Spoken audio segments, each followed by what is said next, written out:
galera, tudo bem com vocês? Primeiro eu vou dar aquele famoso bom dia, boa tarde, boa noite para vocês que estão aí na Poltrona 4 assistindo a gente. E já repararam que hoje a gente mais uma vez está com uma poltrona 5 ocupada. Mas antes de apresentar esse amigo que está participando hoje com a gente, vou fazer aquela apresentação de sempre, né? Dar boa noite aqui para o meu amigo e parceiro Paulo Eduardo Ribeiro. É nóis. E aí? Beleza?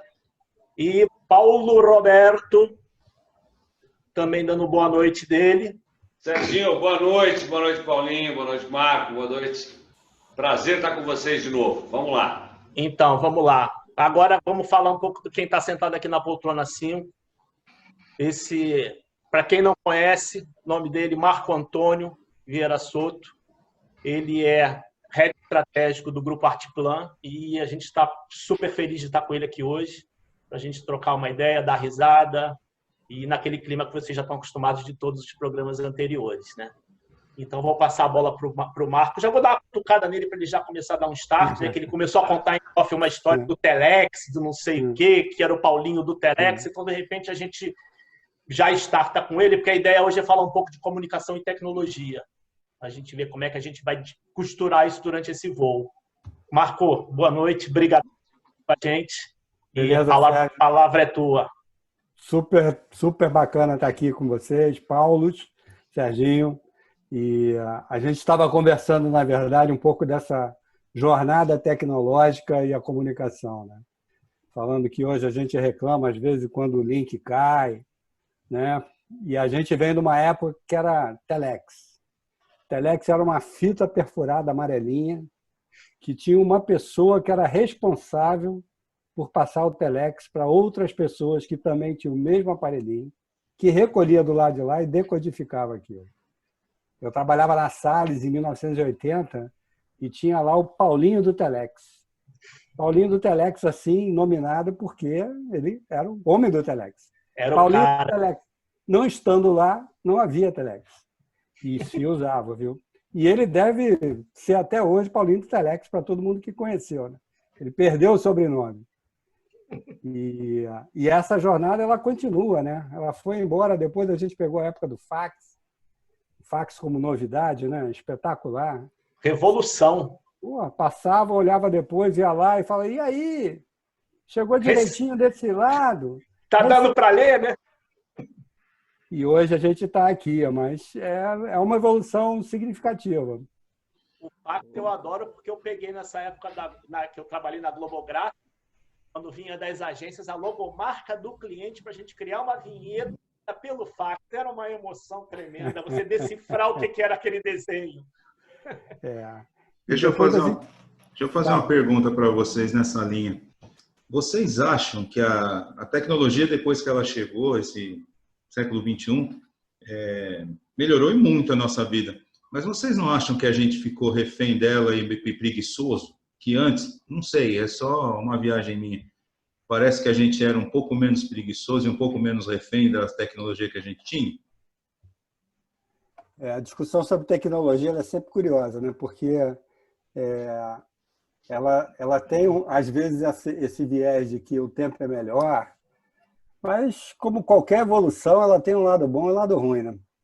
Eu me lembro que a primeira vez que eu vi um cliente editando um filme no computador, o Sérgio sabe bem o que é isso, eu achei que tínhamos chegado no inferno, porque ele ia poder mudar o filme até o momento final de botar aquilo no ar. Porque antes, você tinha um negativo, tinha um contratipo, você tinha uma série de custos e coisas que você não podia mexer antes de botar o filme no ar. Mas a preguiça, ela é deslocada, eu acho. Ela vai para outra coisa. Eu acho que a preguiça sempre existiu, ela é parte do ser humano, a lei do menor esforço, ela não foi revogada, e a gente vai se adaptando a essa nova possibilidade. Acho que é só adaptação, mas a merda continua igual. Só ficou diferente, né? Eu acho legal a gente pensar quando o Marco começa falando do telex, a fitinha amarela, que precisava interpretar aquilo efetivamente, e você, Paulinho, eu falo o lance do fax, eu lembro que a gente tinha reuniões de empresa, a gente ia almoçar com outros colegas, e a gente discutia alguma coisa, de repente a pergunta mágica, me passa um fax. Aí o cara falava assim, não, mas a gente não tem fax. Aí você fazia aquela pergunta, você batia o cara na medalha. Como vocês não têm fax? Porque você tinha um negócio totalmente assim, top de linha, gostoso. Você assinava o documento, mandava o fax para lá. Tirava xerox, né? Você conseguia tirar xerox. Nossa, é mesmo que apagasse depois com aquele papel termal lá desgramado. Isso era o mais bacana dele, né? Esse fax se autodestruirá em 2 meses. Estava impresso nele, né? Aquela termotinta lá, era um horror aquele troço. Missão impossível, né, Marco? E nessa época não era só o fax, tinha também o pager lá, o bip também. Isso, o bip também foi uma história bacana, né? Você recebia um aviso para ligar para um telefone. Maravilhoso isso, né? Aí vai entrar naquele tema da gente comentou no último programa da ficha do orelhão. Aí se você não tivesse a ficha do orelhão no bolso. Era exatamente isso. Aí tinha que ligar lá Como é que era o código para ligar a cobrar? Eu não lembro, faz tanto tempo. 9090. São Paulo era 909011. Isso eu não lembro mais, não. Isso aí você está exigindo demais do meu HD. Não, isso é para quem não tinha dinheiro, né, gente? Eu não tinha. Lá vem ele. Eu ligava a cobrar. Lá vem o tio Patinha chorando. Esse é chorando, Sérgio. E tem uma discussão até hoje do orelhão, né? Se deve continuar, se acaba, se tira da rua. Lá em Londres eles mudaram aquelas cabines para outras coisas, né? Então eles transformaram as cabines em outra história, aquelas cabines históricas lá em inglês.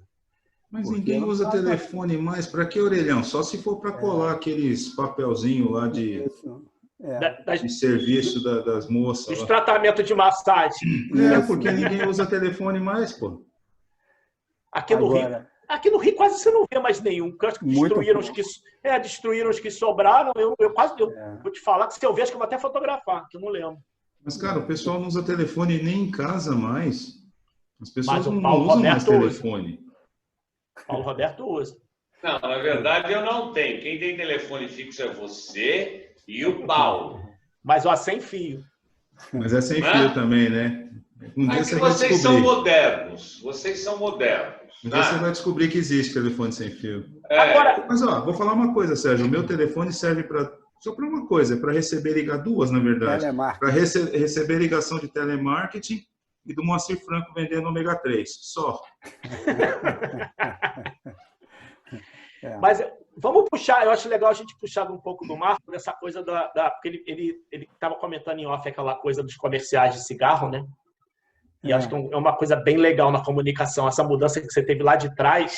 Porque eu, quando peguei o problema na Souza Cruz, eu atendi Souza Cruz um tempo, da parte institucional, e eu peguei justamente a transição do podia vender cigarro para o não poder mais vender cigarro. E a gente tendo que fazer até hoje, né? Mas o vender sem comercial, anunciar, né? Isso, anunciar. Aí a gente tendo que fazer vídeos institucionais motivacionais para as equipes internas, porque foi um baque interno, né? Com os PDVs e tudo, né? E é muito maluco porque a comunicação de cigarro nos Estados Unidos, lá pelos anos 20, 30, era de saúde, né? Era uma recomendação médica fumar cigarro, né? Coisa completamente louca, né? Tem aqueles cartazes da época ainda, assim, são impressionantes. Quando eu fui para Souza Cruz, era exatamente o momento em que eles já sabiam que ia acabar a comunicação aqui na televisão e rádio, porque tinha acabado nos Estados Unidos. Então, a Souza Cruz, muito espertamente, ela abriu vários departamentos para tentar ver como é que ela ia resistir depois nessa história. Mas os comerciais, a gente estava falando do Luiz XV, por exemplo, que era um relançamento da marca, que era um dos primeiros cigarros lá da Souza Cruz, ela trouxe um tipo de comercial que hoje a gente veria dentro da internet. Exatamente. Era uma historinha. Era uma mini novela contada ali com Carla Pádua e Eduardo Tornaghi, a som de Eu esqueci o nome agora do compositor lá da música. Mas era a música era maravilhosa. A música era maravilhosa. Eu não lembro o nome Ready to Take a Chance Again, o nome da música. Como que era? Ready to Take a Chance Again. Ah, tá. E depois eles fizeram outros, e você tinha uma linha também de Continental. Eu me lembro de um comercial de Continental que era com a música O Portão, Roberto Esse eu lembro também. Puta, eu lembro desse comercial, cara. Maravilhoso. Sensacional. Sensacional esse comercial. Menino Passarinho, do Luiz Vieira. Tinha um outro que era uma música do Jorge Ben. Cara, era o que hoje a gente está fazendo de novo. E nos anos 80 virou rock and roll puro, né? Anos 80 você tinha Hollywood lá, que era... Hollywood era esporte radical o tempo todo. Era muito... Olha, um dos melhores comerciais, tirando o do Luiz XV, eu acho o concurso. Mas os comerciais do Minister... Também eram bons. Não, era absurdo, cara. Era o tipo do cigarro classe A, entendeu? O cara descia de um avião. Tinha uma Porsche esperando ele. Era um homem ministro. Oi? Homem ministro pegava todo mundo, meu amigo. É verdade, era coisa de louco, cara. Era de louco. Naqueles momentos em que não existia o politicamente correto, ele pegava todo mundo porque ele tinha dinheiro. Sempre tinha uma mulher esperando por ele. Era tanto machista. Que, aliás, essa pegada é interessante, né? O politicamente correto com a comunicação. Como é que isso veio se ajustando, né? Porque tudo bem que lá atrás a gente também não estava nem aí para nada. Se tu soltava o que soltasse, era raro. Quer dizer, teve a época da censura, óbvio, algumas coisas. Tirando isso, a linguagem, você soltava muita coisa, né? E, hoje em dia você tem que tomar cuidado para falar qualquer coisa, né? Porque, virou vocês lembram daquele cigarrinho da Pan? Sim. Cigarrinho de chocolate. Cara, um cigarrinho de chocolate com uma criança na caixa segurando o cigarro. E hoje isso. Imagina isso hoje. Não é. Eu me lembro de um anúncio de revista, de Dietil, se eu não me engano, que o título era Ninguém Gosta de um Gordinho. Porque o senso comum dizia que todo mundo gosta de um gordinho, que o gordinho é simpático e tal, não sei o quê. A agência foi lá, fez um twist nessa história e botou Ninguém Gosta de um Gordinho. Cara, hoje não durava 3 segundos. Né? Não durava. Mas era de uma audácia total. E uma das discussões sobre o quanto a propaganda hoje não é tão impactante quanto antes é porque ela andava nesse limite, né, da ironia, do sarcasmo, do costume. Ela andava ali. Hoje em dia não anda. Ninguém aprova um troço parecido. Mas, Marco, você tinha antigamente, pelo menos eu senti isso muito porque eu tive produtora durante quase 20 anos, né? Eu senti uma mudança muito grande dentro das agências de qualidade mesmo criativa. Isso foi uma coisa que eu particularmente... Eu senti muito. Antes você sentava nas reuniões, você tinha uma galera cascuda sentada com você. Tinha umas reuniões que você ficava até querendo pedir autógrafo. Né? Você sabia que eram os caras top do mercado que criavam peças fantásticas. Mas tinha conceito, tinha uma defesa. Tipo, você ia para uma reunião, você tinha uma defesa do filme. Eu participei de reuniões, óbvio, não vou citar as agências, mas com mesas de 8, 10 pessoas, de você sentar e falar assim, qual é o briefing? Não, a ideia, sabe? Storyboard, não existia storyboard. Então, era uma coisa muito louca. Eu senti eu não sei se era preguiça, porque as produtoras começaram a criar. Por exemplo, eu só fazia computação gráfica 3D. Eu sei que é difícil você criar para 3D, ainda mais naquela época de década de 80, 90. Porque você ter um diretor de criação, um criativo que pensa em 3D, ele nunca ter mexido no 3D, ele não consegue visualizar. E eu venho de programação visual, então eu estou acostumado com 3D. Já via 3D na faculdade, depois me especializei nisso. Então, começou a acontecer de a área criativa das agências passou a ser... A minha produtora era uma área criativa de agência. Vinha às vezes só o roteirinho escrito e fala, viaja aí. E aí a gente criava as coisas e saía. Isso eu senti que teve uma mudança também muito grande, né, com o tempo. Não sei se é maluquice minha. Eu não consigo explicar essa... É óbvio que hoje ela é talvez menos criativa do que antes, mas ao mesmo tempo você tem menos visibilidade, porque antigamente você publicava veiculava num Fantástico, num Jornal Nacional, isso virava conversa no dia seguinte. Isso. Hoje em dia é o contrário. Eu tenho falado muito isso, que antigamente a novela pautava a conversa e hoje em dia as conversas pautam a novela. Então, na verdade, quando você fragmentou os meios de comunicação dentro da internet, todo mundo publica.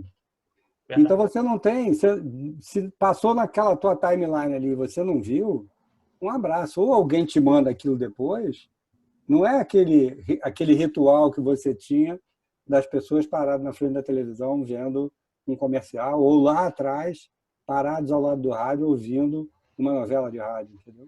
É verdade. Você está falando de liturgia. Está falando de novela, olha que interessante. A gente esperava, né, o desenrolar da trama, acompanhando o dia a dia. Hoje as pessoas olham na internet ou compram a revista para saber o que vai passar amanhã.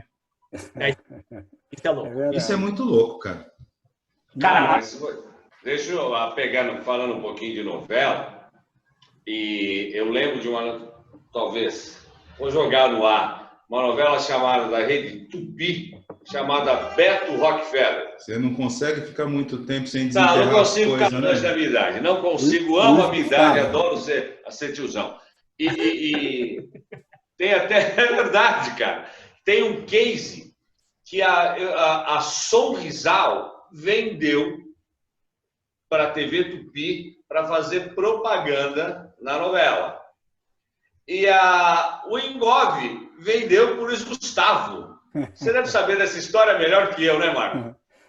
Essa história eu não conheço, não. Você sabe melhor que eu, conta aí, cara. Não, eu não conheço essa história, mas é possível, porque naqueles tempos iniciais, essa ideia de você fazer merchandising, que na verdade é isso, você botar o produto lá no meio da ação, o tal do product placement, não tinha uma combinação muito clara.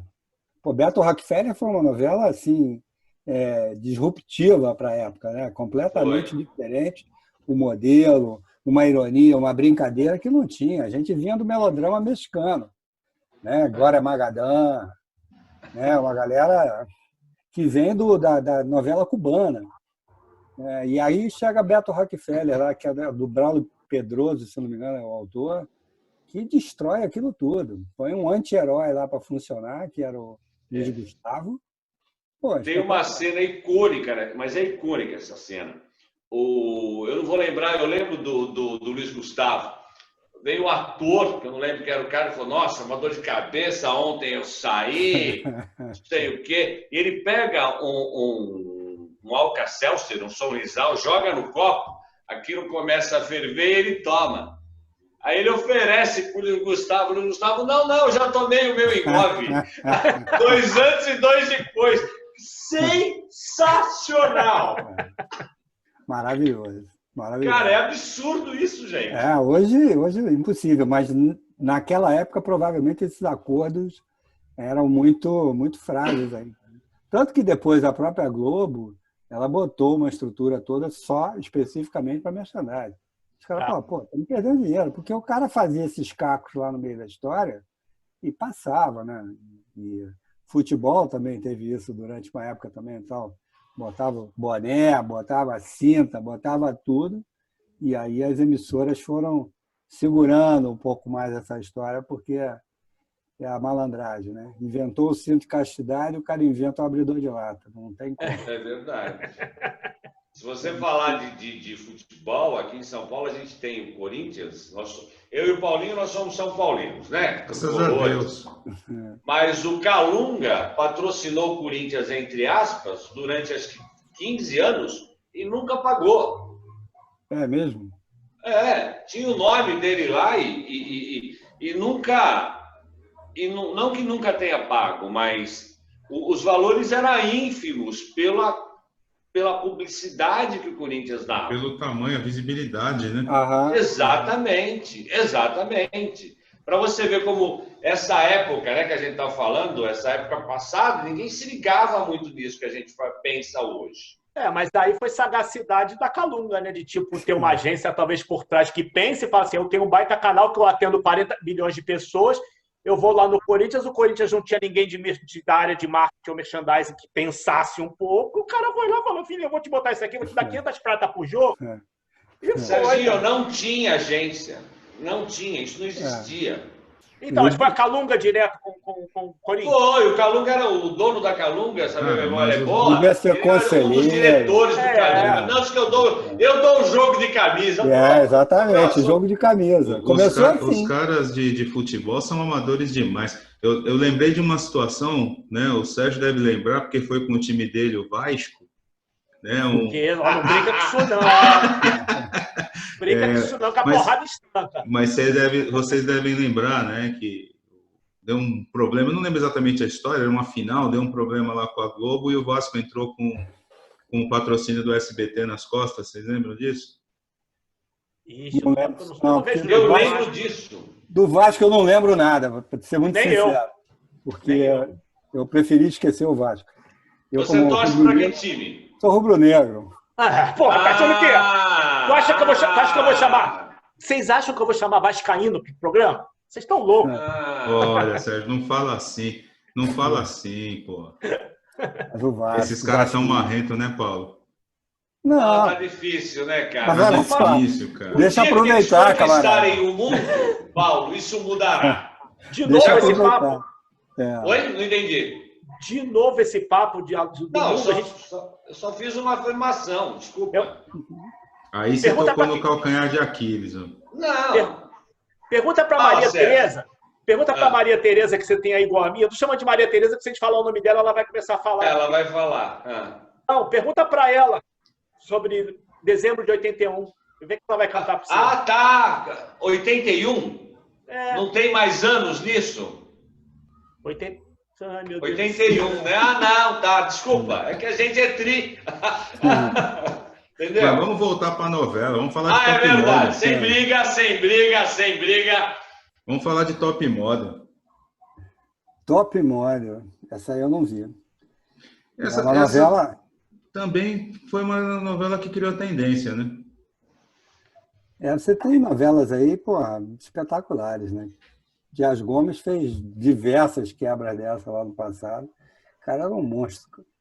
É gênio total. Isso é um dos melhores.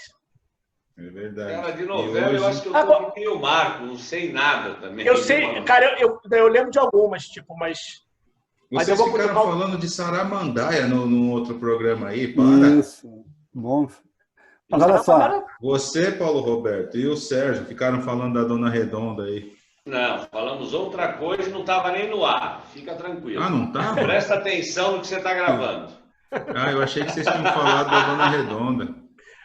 Irmãos Coragem. Vamos voltar para a publicidade, que é a praia dos dois aí. Ô Marco, você lembra das propagandas de jornal do Mapping, cara? Mapping, Mesbla. Não, Mapping você é carioca, né? Mas Mesbla eu lembro bem. No Rio, o que vocês tinham? Mesbla? Basicamente. Porque Sears não fazia quase nada, né? Que era o outro magazine que tinha aqui. Sloper também não fazia nada. A gente não tinha Mapping, nunca teve. Era mais ou menos isso mesmo. Né? Tinha loja brasileira, Lobras. Quem viveu, viu. Lojas americanas, na época, gigantes. Mas Mesbla, cara, Mesbla tinha assim, uma agência para atender Mesbla, que era a Pro Varejo, atendia basicamente Mesbla, vendia tudo, veículos. Mesbla vendia barco. Aqui em São Paulo tinha uma gigante na Avenida do Estado, né, Paulo? Lembra? Tinha. Depois virou uma concessionária da própria Mesbla, depois fechou. E hoje é igreja. Hoje é o que lá? Igreja. É uma igreja? É uma igreja. A Mesbla vendendo a parte náutica, foi lá que eu comprei minha primeira windsurf. Eu pensei que ele ia falar, foi lá que eu comprei meu primeiro barco, Paulo. Eu também pensei, meu iate. Um barquinho, né? Um barquinho de 6 pés. Pois é, eles não sabem nada. Paulista porque é aquilo, né, Paulo? Daqui a pouco eles vão ficar metendo essa onda de windsurfista que os dois são e a gente não vai poder nem participar, porque... A gente tá Paulinho, a gente corta. Delicadamente a gente dá um corte. A gente já vai A gente Falando já em vai... corte, ó, eu tô ouvindo que nós vamos servir a barrinha de cereal já. Tá na hora já, né? Deu mas- tempo. Papo bom é assim, né? Passa rapidinho. Mas eu acho que a gente devia voltar falando do cigarro, falando... Ou então ouvindo as histórias do windsurf aí dos dois lá da praia do PP. O que você acha? Eu não tenho história quase nenhuma. Quem tem é o Sérgio. Mas ele não foi isso que ele disse pra gente, não, Marco. Alguma coisa ele deve ter. Ele contou umas histórias suas lá do PP que, olha, tá todo mundo esperando. PP tudo bem, mas windsurf quase nada, quase nada. Mas isso aí, a gente mas vai na ver praia do PP tem, daqui a pouco, né? Tem, claro que tem. Mas daqui a pouco, na segunda parte. A gente volta já. Então tá. Vamos Até lá. já. Então, estava aqui conversando, lembramos de uma história que existia também, já que a gente está falando do Telex que acabou, lembramos da gincana, cara.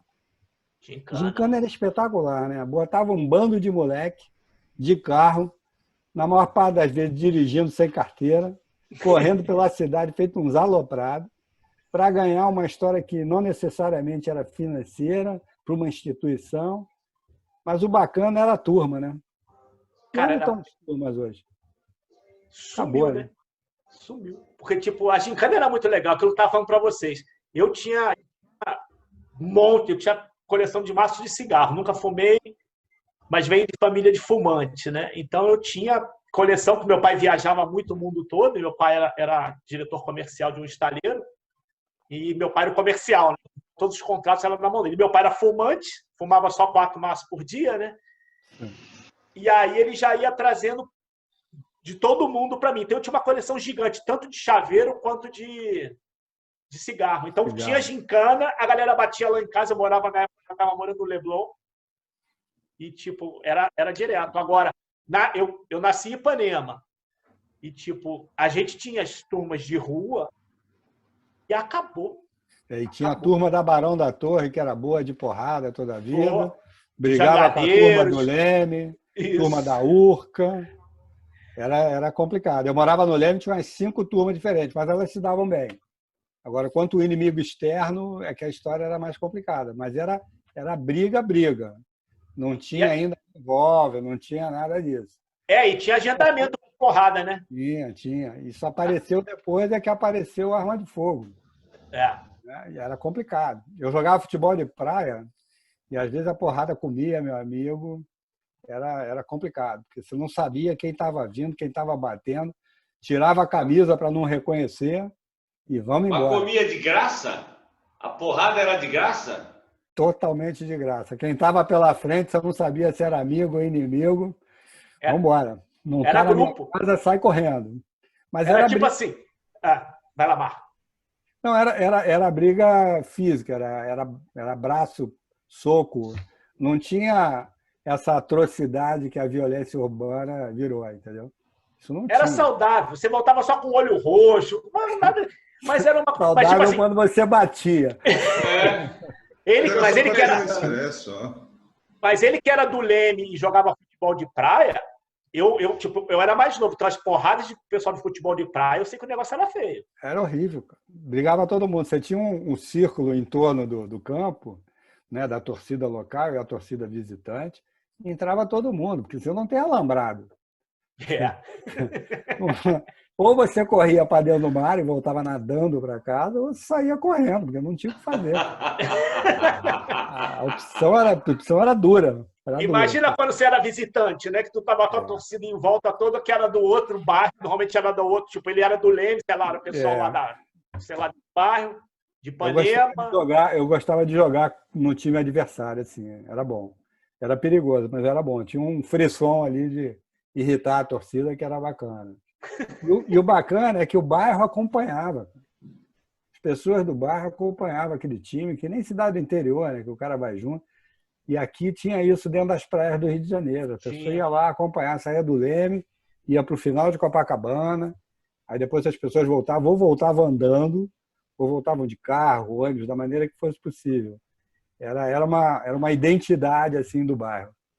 Eu lembro que vai que essa história tá boa. Vai lá, te cortei. Não, a história das turmas é que eu estava outro dia vendo uma outra coisa curiosa também, né? Praia do Rio de Janeiro é um fenômeno, né? É uma história sempre curiosa. E você tinha pelada em tudo quanto era lugar. Hoje em dia não tem mais nenhuma, cara.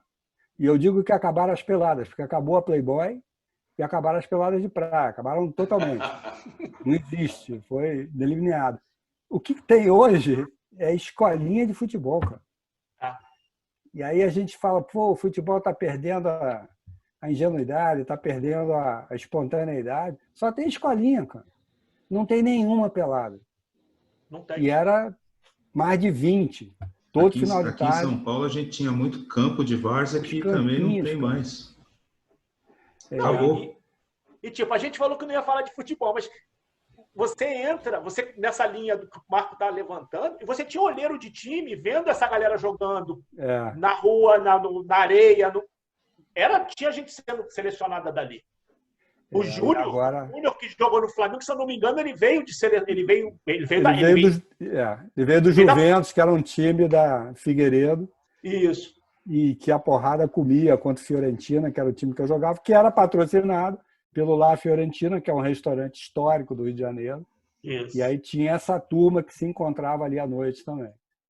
Fiorentina era um lugar da boemia, onde ia todo mundo lá, porque não fechava às 6 da manhã. E todos os artistas iam para lá, era direto, era fim de noite, muito bacana. Porque eles tinham um abatimento ali bacana, né? O dono dava ali um pichulé para eles, e eles iam lá e davam um prestígio, assinavam o nome na parede e tal. Isso.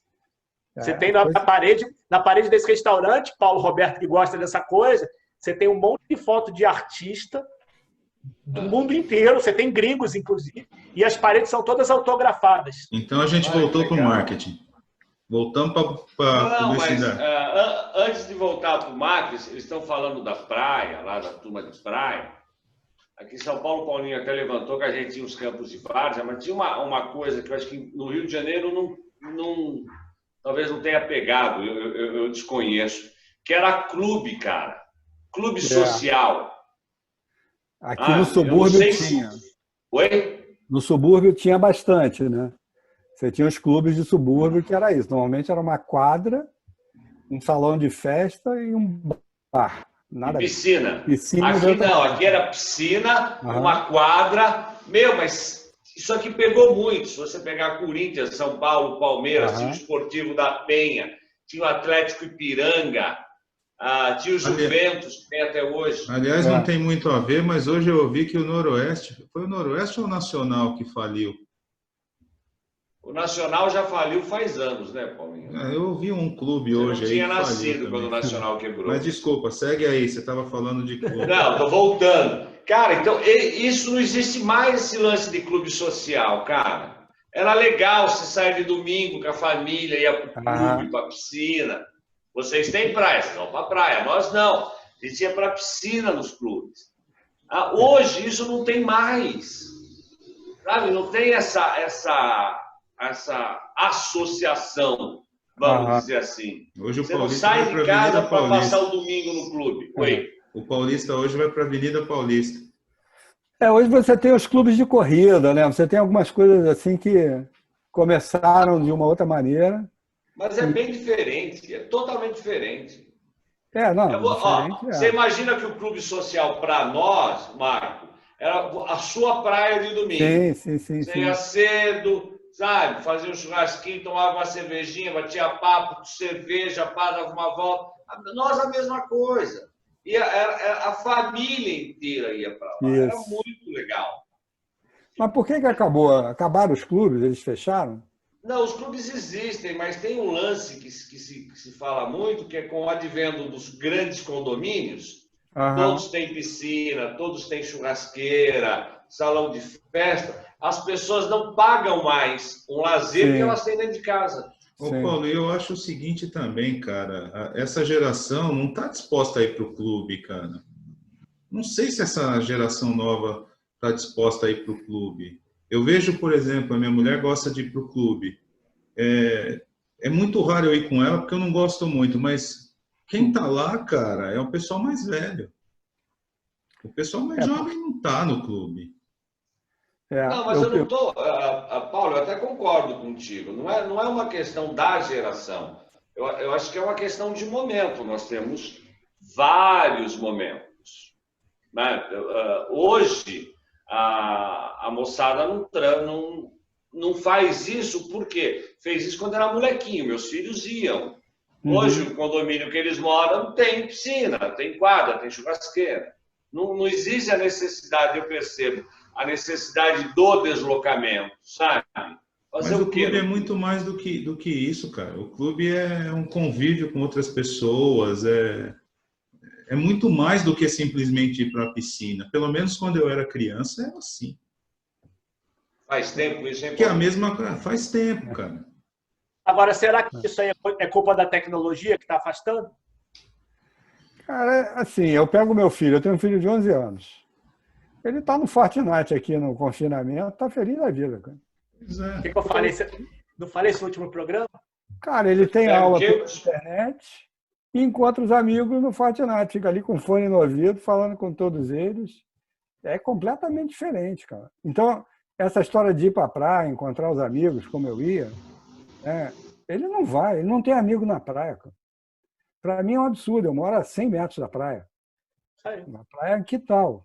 Poderia ir seguro e tudo isso, mas não vai. Vai ficar aqui, ele quer ficar aqui. Aí vai para casa de um amigo, vai para casa do outro amigo. E aí, quando juntam 3 ou 4 amigos, eventualmente eles vão para um clube ou para uma praia. Mas, a priori, esses amigos não estão em um lugar onde ele encontra, como era o teu clube antigamente, como era a minha praia. Eu sabia que eu podia ir para a praia, que eu ia encontrar todo mundo lá. Não tinha alternativa a isso. A alternativa a isso era ficar vendo TV Tupi em casa. Não dá, né? Mas esse negócio da turma é bem legal, porque era exatamente isso. Você não precisava marcar com ninguém. Você sabia que, tipo assim, 10 da manhã, podia estar todo mundo lá, cara. Estava naquele lugar. Cara, não dava para marcar porque não tinha telefone. Isso. Não era todo mundo que tinha telefone. Isso é verdade. Mas aí tinha uma rotina pré-estabelecida, né? Mas Paulo, já existia. Vamos lá. Mas já existia, tipo assim, se você fosse assim, puta, tô a fim de jogar uma pelada, se você levasse a tua bola debaixo do braço, você ia encontrar a turma para jogar a bola. E, tipo, hoje não tem. Sim. Hoje você vê, o que o Marco tá falando foi exatamente o que eu levantei, acho que no penúltimo a mesma programa. Coisa. Você vê, a molecada hoje, aquela coisa que a gente tava falando dos tours virtuais e tudo, da tecnologia, você vê, a molecada não tá... Eles estão felizes ali no mundo virtual. E a maluquice é que mesmo quando está em loco, está querendo andar pelo virtual, né? Eu tava na França, lá em Avignon, no castelo, espetacular. E tinha uma moça na minha frente, oriental, ela tirou mais de 30 selfies. Ela não viu nada do que eu vi. E juro por Deus, ela fazia a primeira selfie, aí eu olhava o resultado, não ficava muito bom, ela com uma cara séria, aí ela ajeitava o cabelo, ajeitava a roupa, pá, fazia a cara sorridente, tirava outra selfie e andava mais um pouco, não estava bom. E assim foi, cara. Ela percorreu o mesmo percurso que eu fiz de namorada, olhando para fora, me deliciando com aquilo tudo. Ela não viu nada. Então, mesmo quando você está no real, o objetivo é como é que eu vou aparecer lá na rede, cara. Viu? É muito louco. Olha o tema que a gente falou no último programa. Que a gente até já falou um pouco disso, Marco, cara, mas as pessoas elas não estão muito introjetadas, saca? É como eu estou me apresentando para você. Sim. É uma questão de apresentação. Eu para eles. Eu sou mais importante. Eu para eles o tempo inteiro. O que é bom. Eu para eles. Puta, você matou, cara. Eu para eles. O que é legal, né? Em alguns momentos isso é bacana, quer dizer. Não sei. Enfim, o introspectivo, eventualmente, ele descobre ali uma maneira de superar aquilo, porque não tem o contato físico. E, de novo, quer dizer, é muito difícil, e eu tento não incidir nisso nunca, se era melhor ou era pior, né? A lógica era diferente. Era diferente. É outra conversa. Então, a gente olha pelo nosso olhar aqui e fala, porra, aonde está a turma? Né? Tem coisas que não dá para comparar. É igual esses caras que ficam comparando. Olha eu voltando para o futebol de novo. Quem jogou mais, fulano ou fulano? Não dá para comparar. Era diferente.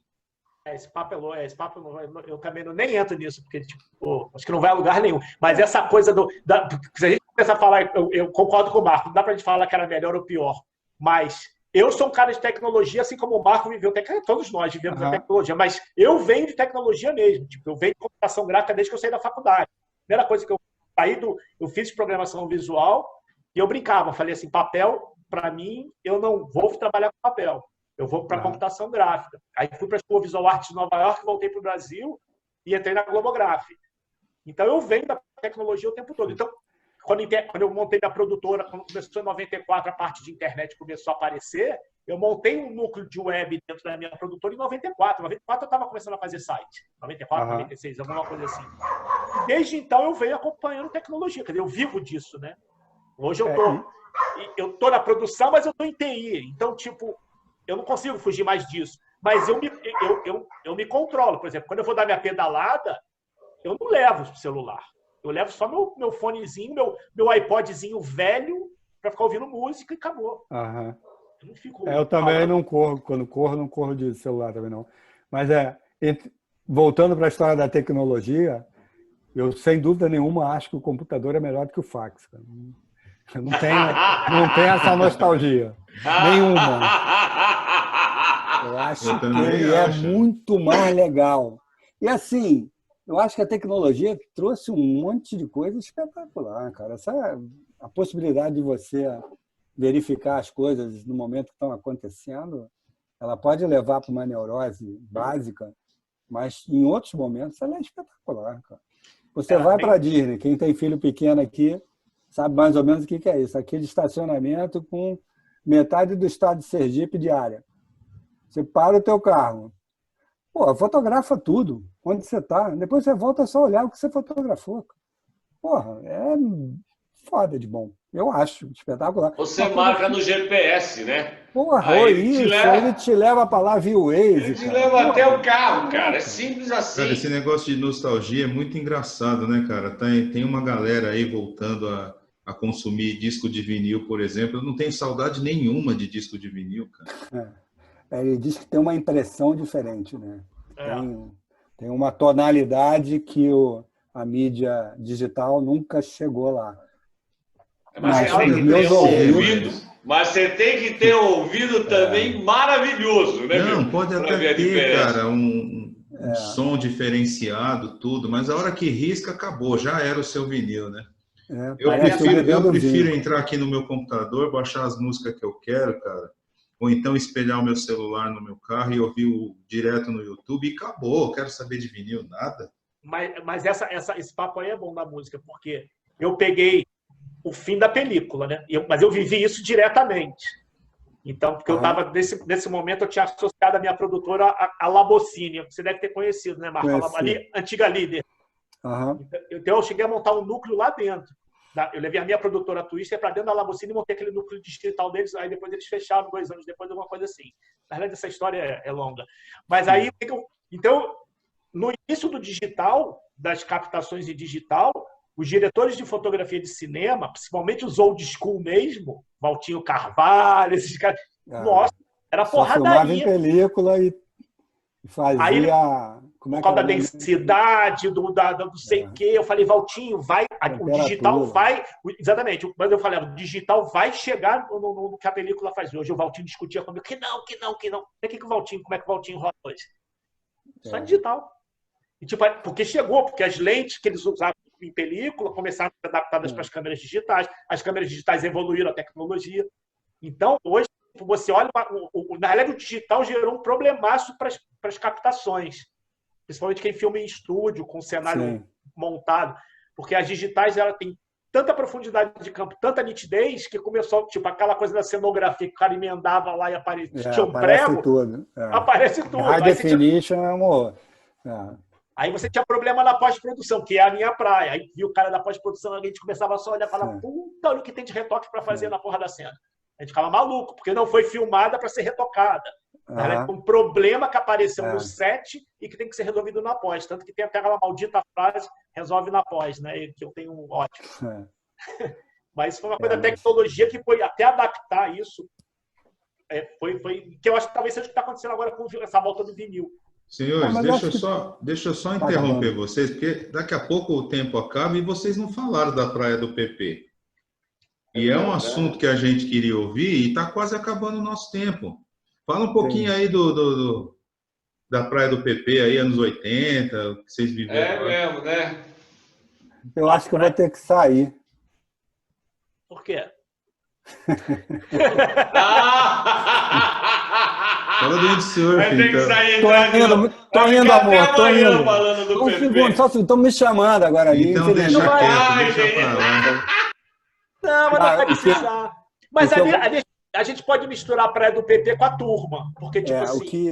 O que eu conversei com o Sérgio também outro dia, a gente estava falando sobre praia, né? É riquíssimo para o Rio de Janeiro porque é estruturante.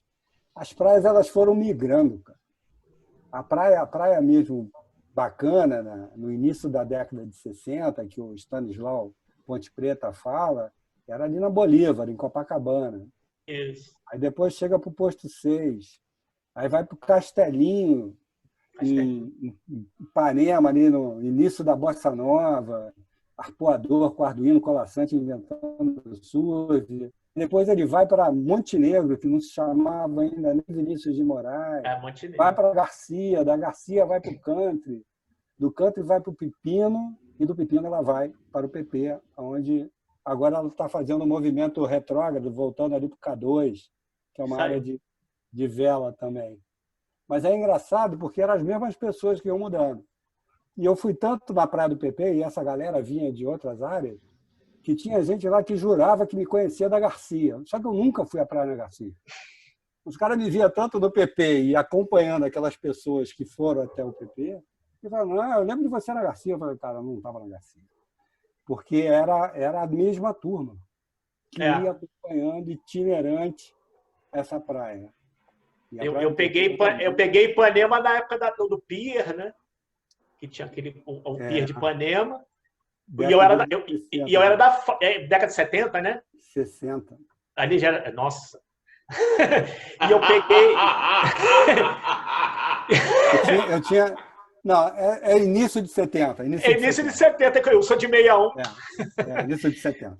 Então, e meu irmão surfava, ali no Pier, coisa e tal. Então, tipo, a nossa turma era ali da Farm, né? Não tinha jeito. Mas aí, é que nem você falou. Aí depois eu mudei pro Leblon, aí meu grupo migrou lá, tipo, o máximo que eu ia era até o Country. Mas meu grupo já era final do Leblon.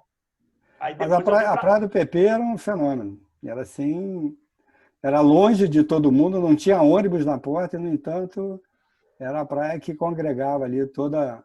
Genesse do Rio de Janeiro estava lá. Aquele vídeo do LinkedIn que você comentou que eu postei, do PP, que na verdade a gente não chamava nem de PP, era Farol da Barra, né? Isso, exatamente. E ali você vê, tipo, aquilo era a turma, era a galera do windsurf, que a gente se encontrava, assim, porque ali era o Pico do Velejo, né? Era o melhor point do Rio para velejar de windsurf. Então, na realidade, você tinha a galera que era da Lagoa de Parapendi, que era no condomínio Novo Leblon, aprendia na Lagoa. Foi onde eu aprendi. Eu também. Aquela época da novela, aquela Água Viva. Água Viva. Que teve aquela abertura, inclusive. Menino do Rio. Menino do Rio. Eu apareço lá no fundo. Aí, tipo, aí a galera saiu da Lagoa e foi para quando começou a ter os velejos de praia, né? E daí a coisa veio vindo. Aí os paulistas só de babando, né? Cara, a gente não... No máximo que a gente sabe de surf é no trem, cara. O microfone está fechado. O microfone do Paulo Eduardo tá fechado. Está uma zona aqui fora, cara. Eu não sei o que está acontecendo aqui. Eu preferi fechar para não vazar o som. Mas a gente vai participar como dessa conversa, Paulo? Tá vendo? Essas histórias são gostosas, cara. Né? Você está trazendo, essas memórias, cara. Isso é muito bom, cara. Agora... Fala. Vai, Marco. É bacana essa história da praia, porque a praia aqui no Rio de Janeiro ela tem essa história de ser democrática. E é mesmo. Embora ela tenha grupos ali definidos, áreas definidas, mas ainda assim você tem um barraqueiro, você tem o filho do barraqueiro, tem um garoto que veio da escola. Eu sou filho da escola pública, né? Então, para mim, esse convívio assim de uma riqueza absoluta. E eu faço questão, cara. Meus filhos, minha filha... estão ali na praia, cara, e a convivência é absolutamente total. o que é diferente um pouco dessa história do condomínio, do clube, né, que as pessoas falam, não, fica sempre aquela mesma turma. Então não tem essa riqueza de experiência, de vidas diferentes, cara. Né? E na praia eu acho que tem isso ainda. Né? Você tem ali uma história bacana de formação, por mais louco que possa parecer, né? Mas é um estilo diferente, eu acho, do clube. E a praia tem uma coisa engraçada com o windsurf, por exemplo. Eu não velejo no PP, eu velejo entre o 3 e o 4, aqui na Barra. Ali em frente ao Ocean Front. Eu saí daquela muvuca lá que eu fiquei meio de saco cheio daquele... Tá muito cheio aquilo lá, né? Então meio que me cansou. Aí eu meio que vim entre o 3 e o 4. O que para de gente para vir conversar, tipo, quando eu tô com equipamento e tudo, trocar ideia. Pô, mas como é que é? Como é que aprende? Então você vai tendo experiência. Pô, gringo vem falar comigo, sabe? Gente de um monte de lugares do Brasil vem conversar. É muito legal. A praia realmente tem muito isso. Quem vai à praia... O problema é que você vê muita gente na praia, que eu comentei no último programa, mas para ficar atrás do celular, ou teclando ou fotografando. Né? Aí fica difícil para a gente competir, né, Paulo? O que a gente tem aqui é congestionamento na marginal, pô. É verdade, é verdade. Mas você sabe que esse tipo de vivência que vocês tiveram, efetivamente, quando vocês... Eu ainda questiono um pouco, Marcos. Será que isso existe ainda hoje? Hoje menos. Sabe, até pela questão da violência que a gente está vivendo, saca? Essa separação, até essa separação tecnológica, que você falou do Fortnite e tudo mais. Ou, será que o Serginho, no programa passado, falou do pessoal correndo com o celular na mão? Cara, como é que é hoje, meu? Como é que tá aí teu Rio? Conta aí. Eu acho que a história da violência ela é um ponto muito maluco, né? Porque eu me lembro, eu com 7, 8 anos de idade, eu pegava um ônibus, cara, saía do Leme e ia para o centro da cidade sozinho, cara, com 8 anos de idade. Hoje meu filho tem 11 e, de fato, eu fico preocupado dele ir para algum lugar aqui mais ou menos perto, entendeu? É excesso de zelo, eu não sei, cara. Eu não me considero um cara surtado em relação à violência nem nada, mas é diferente. É diferente o mood da cidade de uma maneira geral, entendeu? Isso mudou com certeza. Então, quando você fala se a praia ainda é tão democrática quanto antes, você tem uma galera classe A ali que eventualmente vai, mas tem uma imensa maioria que saiu da praia, que está no clube, está no Jockey, está no Caiçaras, está nos clubes top aqui da Zona Sul do Rio de Janeiro, ou está indo para Búzios, está indo para Angra, mas a praia está ali disponível. É que as opções ficaram outras hoje, né? E antigamente não é que não tivessem os clubes estavam lá, mas era diferente mesmo. Você tem ali as redes de vôlei, né? Hoje em dia são redes de beach tênis, porque o vôlei também foi deslocado, o beach tênis domina amplamente agora. Você tem essas turmas que estão ali que também são verticais em termos de público, né? Você tem o cara que mora ali em frente, tem o outro que mora na comunidade, jogando na mesma rede. Isso é bacana. O futebol de praia eu jogava com o pessoal do Chapéu Mangueira e do Babilônia. E que era o cara que, de repente, estudava comigo na escola pública no final do bairro, que depois estudou comigo no ginásio estadual. Então, esse arco da sociedade que você encontrava ali minimizava qualquer possibilidade de acontecer alguma coisa. Você não enxergava o perigo da maneira como você antecipa hoje. Porque o medo é premonitório, né? Você imagina o vir a acontecer. E aí você fala, não, filho, acho que eu vou com você, eu te pego ali na saída do shopping e tal. Não se pensava nisso. Porque mas esse premonitório... Desculpa, Marco, mas esse premonitório é uma história recente que está acontecendo. É verdade. E você imaginar o mundo sem celular é muito bom, né? Senhores, próxima aí, porque é bem legal. O assunto tá bom pra caramba, tá muito legal ouvir as histórias, mas a gente já estourou o tempo aqui. É uma pena, né? De novo. Estourou, estamos no talo. Olha bonitinho aí em cima do monitor. Ó. Pois é. Quanto tá falta. Aqui, É verdade, rapaz. Eu sempre 3 minutos. Tem um limite. Esse Zoom é muito abusado, cara. Papo bom é isso, né? Passa rapidinho, tem muito de história para contar, né? Então eu vou começar aqui a me despedir de vocês, né? Porque foi muito legal. A gente sempre extrapola aí nos assuntos, a gente viaja pra caramba, né? Agradecer ao Marco demais aí pelas histórias que ele contou pra gente hoje aí, né? A gente começou falando de comunicação e fechou falando de praia, conhecendo um pouquinho do Rio de Janeiro. Então, agradecer demais o Marco, agradecer meus parceiros Sérgio Schmid, Paulo Roberto. Sempre um prazer estar com vocês aqui. Obrigado mais uma vez por mais um programinha. Mais um para a conta, galera. Quem agradece, viu? Adorei participar. Valeu, pessoal. Obrigado mesmo. Muito legal. Ô, Marco, a gente que agradece você ter vindo aqui conosco, sentar na nossa quinta cadeira, porque a quarta sempre é das pessoas que estão nos vendo aqui, né? Prazerzão, poder falar assim, jogar essa conversa fora, dar um pouco de risada, isso é maravilhoso. Muito obrigado mesmo, tá? Valeu. Antes de você se despedir, eu vou pedir para você deixar o nome do teu livro aí para as pessoas baixarem lá no Amazon. Tá? Que eu baixei e só consegui ler introdução. Umas 20 paginazinhas, que é uma correria, mas muito legal. Ó, pessoal que tem mais ou menos assim, tipo, é tão jovem quanto nós, leiam, porque vale a pena.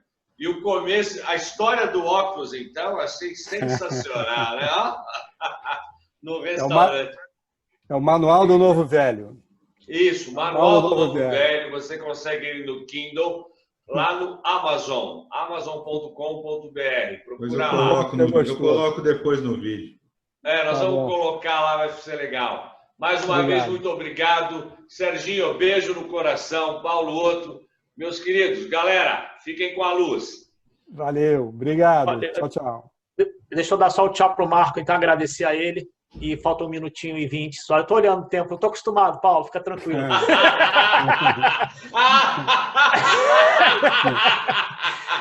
E agradecer a todo mundo. Marco, valeu demais. Mas senão eu te corto. Então, mas a gente marca um outro papo, porque acho que tem juntar Marco com o maestro, ó, isso dá samba. Beleza. Valeu, galera. Estamos aí. Valeu. Valeu, tchau, galera. Tchau. Obrigadão. Valeu.